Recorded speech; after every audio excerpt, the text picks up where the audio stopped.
En fait, on a autre et ce qui en fait, je suis musicien, je suis artiste, je fais la musique chrétienne. On va autour le bas et attendre ATKT, un musicien ATK la musique. Mais il s'est sacrifié à dépenser son argent, aller dans un studio pour faire une chanson.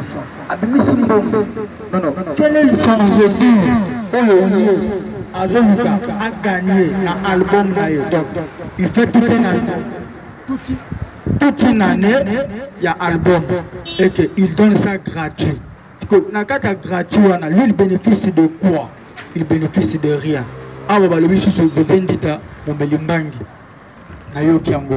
Mais je veux contredire quelque part parce que je veux dire un peu de mon corps. Je veux dire si de mon corps. Na ba petit manda na ba passer attendre na beta na bango surtout moko na ba parole na Brazzaville mais na mona zezindika na mbangi na lala na mbeto moko pendant un mois otambola na ye na studio matin soir mais lolo na yoki zezindika amela mbangi vraiment de ce côté vraiment il est mbisi ngamba la moko na motema question na ngezaki papa oyo lobi côté Nanga en tant que frère, en tant que chrétien, en tant que Mouniembi, Naïm de la Ranzambi, côté on a vraiment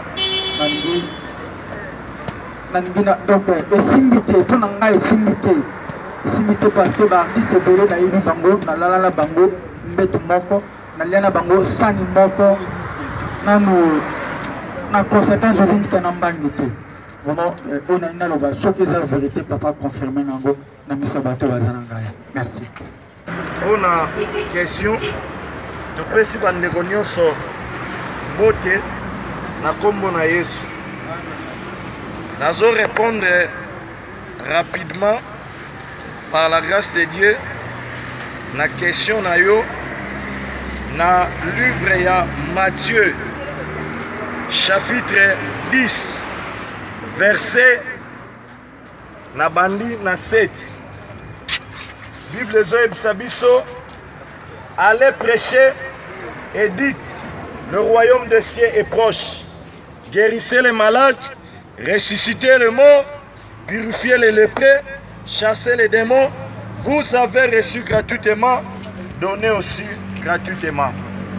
Mon frère, je crois que na ebanelia émission, na lobaki yango que ceux qui osent servir Nzam, n'a pas ça beaucoup plus exemple côté y a des prédicateurs. Non comme profession, parce que ça c'est théologie, mais que servir Nzam, na vocation, oyo Nzam appelle grâce gratuitement, c'est deux choses différentes. Alors, bandeko oyo lobi bayembi. N'est-ce pas que bolobaka boza côté ya maloba na Nzambe na nzela loyembo, c'est ça. Donc cela veut dire que boza la kati ya verset oyo tango boyembaka boza côté ya ndenge Yesu atindi ba disciple. Nga lelo nazoteya na nzela ya prédication, mais yo ozoteya na nzela ya loyembo. Donc il n'y a pas la différence. Tout ça la même mission, mais mutu na grâce oyo yazui. Nga nazoteya Yesu par la prédication. Yozote a Yesu nanzela ya koyemba. Siko principe o Yesu apesi biso recommandation o ngana o tote ya kaye ngana prédication yo na koyemba alobi tokende kote ya partout. Cela veut dire que kende koyemba partout. Même na ba wenze na ba rond-point nyonso eza ya Brazzaville.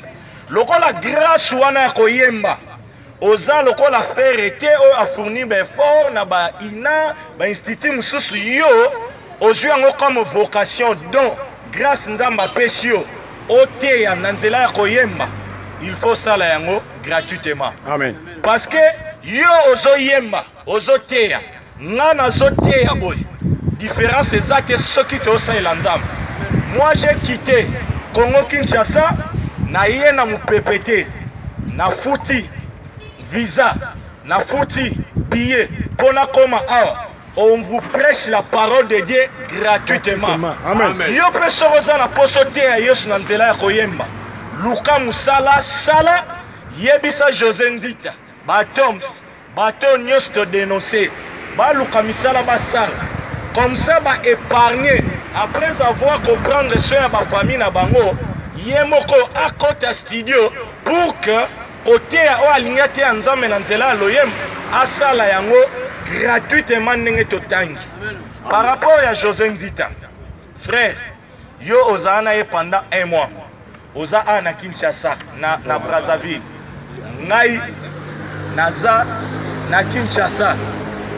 Na lobeli yo mutu moko te na yebisi yo ba producteur au pluriel na kobakisa lisusu.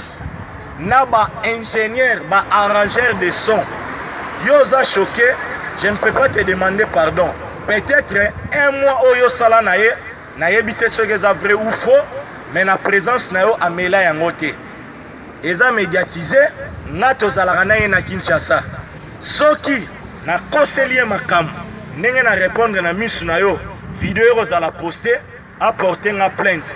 Tokoya na bato ba ko témoigner. Donc, pour la José Nzita, c'est isolé parce qu'ils ont touché. Mais par rapport, il y a défense, il y a évangile, il y a bongo. Ce que vous avez mosali yanzam, yembaka ofele. Ba bension église mon frère, cause la cachette. Ce que je caché aux amoyib. Là, tu n'es pas différent, na Fali, na Kofi. Mais ceux qui koyemba na yo, et ça la motivation pour servir nzam, il faut que ça la yango gratuitement. Amen. Amen. Amen. C'est un chrétien on a qui producteur en États-Unis a bien au la concert par exemple là en bon tant il y a au bon le producteur au bénéfice là non il y a au bon on fait les concerts au fait. Merci frère pour la question.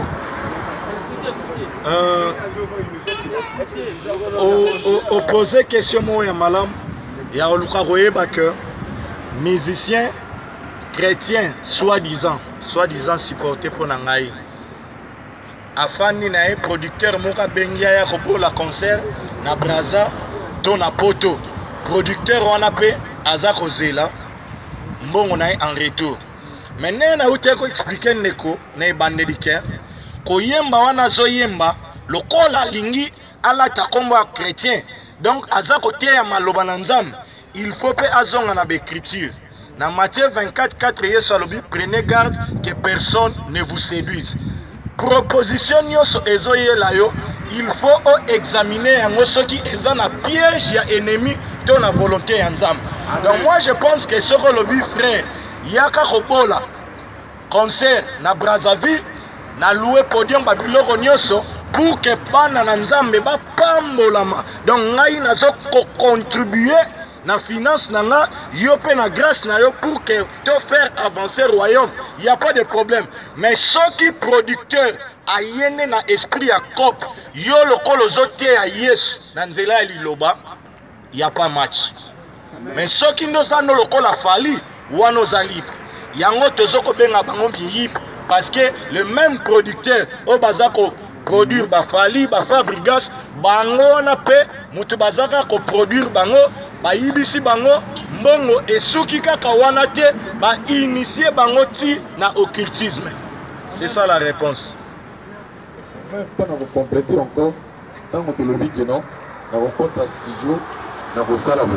Enfin Robi compte studio c'est pas mauvais. Compte studio vraiment c'est pas mauvais. Mais on a aussi des frères au par contre à studio on a bango moko. À côté studio à poster en internet à tango gratuit. Montaye pas na ya kabolisi. On le repère ça ils ont pas moqué. Robi tant d'autres zones maintenant moto. Mais Michel Makenda a compétent. Bon, malheureusement que non, monta a bien compétent un païen. A bien Michel Makenda a compétent. A bien a pessi monde, il a compétent au fili. Tu vois? Mais païen a zo salabino qui les leçons. Un païen qui ne connaît pas Jésus-Christ de Nazareth, mais au gaga banze ba c'est il a compétent à doit adorer.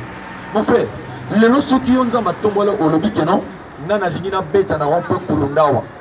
On les qui na télé Congo le biban bana na nzambe nga naza nazolinga na yembeli to adore nzambe mais naza na nga na mbongo te boluka sale nayaka tobeta bato tudo adore yo nde bato bakobima te Mais à lever. soki lelo olobi ke non nga nazonga nayemba nzembo nazonga nakota tilo na mbongo te mais nanga nayembaka nzembo napesa bato kolukola kado mpona bokumisa nzambe mele nzambe akosimba bantema bato te mais ntango bino bosalaka bapere de front d'église bato babima so ndenge nini. Amen, papa. Mais à lever. Mais problème, il y a frère, au lobby bien que producteur a bénéficié de la concert pour que vous soyez bon. Mais un écofisant a expliqué que yo osant la poste à la concert, osant makoki au présenter besoin, nza makoki ko toucher batou, ba louer salle instrument pour que vous soyez gratuitement. Yango moni na lobayi que faut ko keba ko kwea na séduction piège oyo producteur ayelio. Mais yozo boya non C'est vrai. Mais pas de fond au basala kanaba mis sur bateau. Pourquoi pas bateau babima? Pourquoi bateau babima? Ah mon frère, il y a la gâte dans beaucoup d'abord ça va payer des fonds. Il y a la gâte dans beaucoup d'abord ça va payer des fonds. Mais oui. Beaucoup na tellement na komba le bitono, on a tout le bogo de 100 000. En tout moment on a été. Ah mais voilà. Pourquoi vous limiter Dieu? Et sa stupidité. Dis-moi il y a des mots ça là-bas. 2012, je crois que le 24, nous sommes classiques pour représenter Congo dans le Nigeria. Groupe Nabiso Kolobaki gratuit. Ministre Affaires étrangères à l'objet gratuit. Ambassade au Nigeria à l'objet gratuit. Gouverneur à Nigeria à l'objet c'est pas gratuit. Dans le stade, il y avait 9999 personnes. Toutes les places du stade étaient pleines. Le président du Nigeria était là, la salle était pleine, le stade était plein. Mais tous ces gens qui sont rentrés ont payé. Donny Madon, le propriétaire du groupe gospel des États-Unis, il était au Nigeria. Pas de Tonaki. Tout le monde a payé le billet. Maintenant, moi je vais demander. Il faut imaginer une moto qui est ici aux États-Unis. Il faut que les billets à Goya. Et tout le monde est ici à Brazzaville. Il faut que les billets à Rokende. RDCP à Kendaki. Tous ces musiciens, bon, tous ces baïens qui ont fait la Nzambe qui ont fait ma musique. Au lobby, Je dis, la Bible dit. non. Je dis, non, la Bible dit non. La Bible dit. Non, mais là, la première. Non, Non, c'est que c'est pas une erreur quelque part. Maintenant, je dis que non, même en français, celui qui travaille au hôtel mange à l'hôtel. Moi, je fais ma musique. Je ne fais pas un autre travail. Ou peut-être je ne suis pas allé dans une école. Non. Frère, permettez, Osana Maloba, tu es solo là. Si ma micro na tu es solo là. Tu as un exemple pratique. Yo le kola oli na musique. Yo osa différent fali. Répondre à frère. Parce que le but est osala yelo msuté. Au moment où au lobby que koyemba na yo oza côté ya nzambe nzambe ozote ya lobby que c'est lui qui ne travaille pas ne mange pas non plus apesi yo maboko mibale mish makolo au lobby que non pour l'engageur Henri Papa pe a utilisé yango il était fier à la télé abi batu balinga na sala nini vous pensez que koyemba o eza ko travailler te yango na biso siko o tozo côté ya eza ko travailler te mais faut faire la part des choses. Travail oyo ekosunga survie na yo eza musala oyo yo ezali grâce vocation pour l'œuvre siko tango yo za fier olobi que non osala eloko moko te yango na tunyo répondre na compréhension oyo za nango na position na yo différence nini eza entre yo na Kofi réponds-moi frère.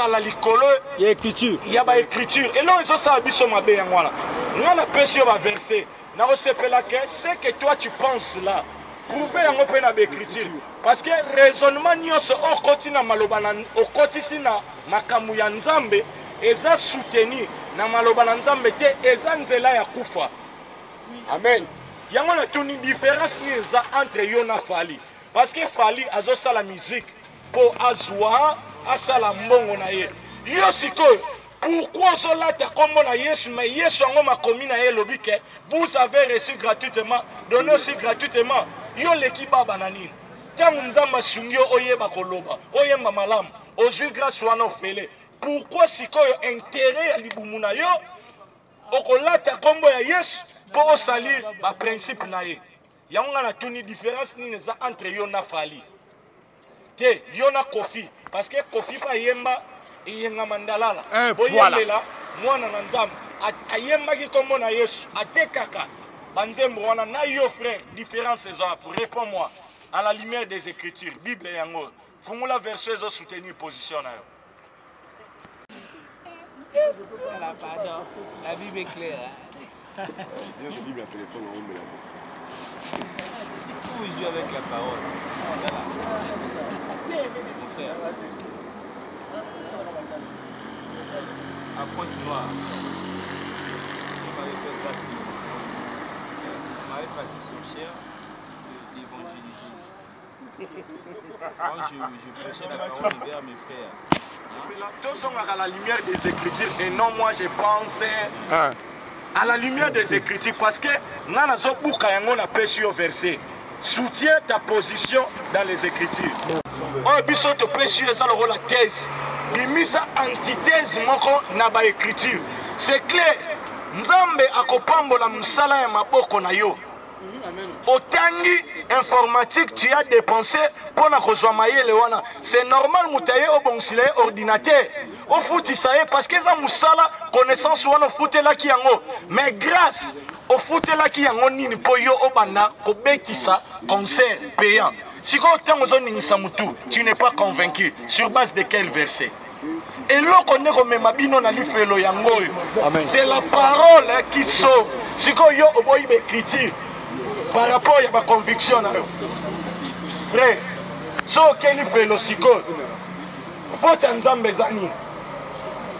frère, ce qu'il fait le pour oh yozo sala soko ko continuer ko sala ngo ozali susu innocenté pour lelo oyoki soko keli fait le frère faute ya nzambe ezanine ngolo yango nzamba salio oui ba vérité yango mona tunaki yo na Kofi na José Ndita na Toms na yo wana différence eza wapi parce que Kofi pa yembaki atangi kombo na nzambe mais ba pratique na ye eza nzambe te siko na yo différence eza wapi frère soko soma loba na nzambe convaincre yo te libumu na yo nde muteko convaincre yo oza doué na Philippiens chapitre 3 apôtre Paul alobi ils ont pour Dieu leur vente donc libumu non ne soka ke soko te nzambe ofele oyembi ofele okolia te tant aux serviteurs alimentaires au moment de Kembo Nzambe te ba sacrifice au biso tozo sala ne croyez biso est-ce que tu penses que toza ba millionnaire non mais tu comprends que grâce tozui na oya muke nzamba zo pombola na maboko na biso to servir yena ba bien na biso yango na ne kwa tunio bino banda bo bandaki yango bino nyoso baba kenda ba frank ba paye wana ba Fally ba leki bino kanga na mbongo baleki bino kaka na mbongo et au monde que bazoko gagner bino je crois que la Kofi a défié à lobi ce qui Mike Kalambai na Moïse Mbie ce qui va continuer là jamais wana ngase na raté c'est la honte de gens là qui ça yo peneta na yo le frère soko bongo le mutema te oko sala soni ya ba chantre chrétien soi-disant ya Brazzaville parce que tant on kende oko sala kaka séduit pour les boumou tezo commander et non la parole frère amen si ce que boy koloba kondima maloba na nzambe to pesi yo bible verset exact okondima nini siko boy tote ya te soki na lobi siko moto azosala bapratique wana aza moyibi nafingi parce que nga napesi verset oyo epesi nga ndingisa ya kobenga ye moyibi yo sikoyo makambo olobi frère eza na verset nini ndeko na nga ata yo moko na bolingo ya nzambe toloba te vraiment que Dieu soit béni nzambe apambola biso lelo ezalaki 3e journée il y a question Brazzaville il y a question réponse na Brazzaville nzambe apambola établissement la main de Dieu oyoyo endimi ko dépenser financièrement pour que to bénéficier na ba moment oyoyo ngolu na nzambe ezali ko na biso ngai na kozonga Kinshasa mais chaque week-end samedi dimanche par la grâce de Dieu ba émission bandako chama awa nos bien-aimés vont continuer toujours ya répondre na ba question mais là quand on senga na biso bandeko to posaka ba question te na loyenge ya ba mabumu na biso poser question parfois par ignorance mais zala na humilité à se soumettre na autorité ya maloba na nzambe vraiment nzambe ya pambola biso kozonga na moko ezala na kimia na Yesu